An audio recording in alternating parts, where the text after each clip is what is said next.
Ito yung pamprang ko mamaya kay Rose pag nagbenta ako ng ukay-ukay na unan. Pagkatapos ko siyang bintahan, ihahagis ko to sa kanya. Ano po yan? Magbibenta po ako ng ukay. Baka gusto nyo pong bumili. Ukay ng mga unan po. Pwede pong pumasok. Sige po, pasok po kayo. Di ako makapasok. Maraming ang haho nang huhuyot sa damit ko. Ma'am! Uy, natamakan ako ang iro, guys. Ma'am! Ma'am, hello. Magandang hapon po.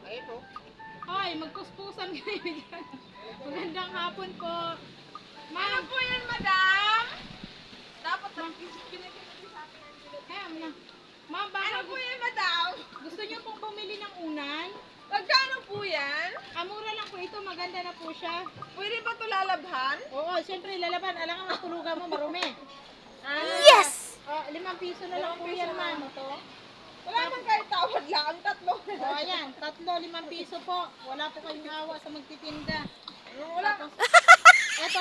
Ito po, maganda po siya sa labas po, di ba? Maganda. 5 lang po ito, 5. Pagdating po, mamatay po kayo sa ano dito, puro alikabok. Pero okay lang po yan, 5 lang po yan. Bilihin nyo na rin po yan.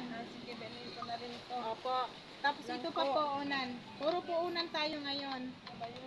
Ito po, 20 na lang. Oo, with ipis po yan, with ipis. Ito po, 20 na lang din po yan. Bali 25 po lahat. Kasama nyo na rin po ito.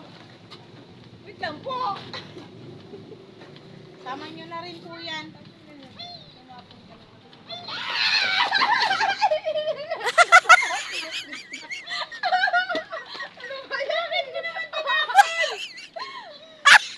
Ayan, natapon tuloy. May kasama kasing ano eh.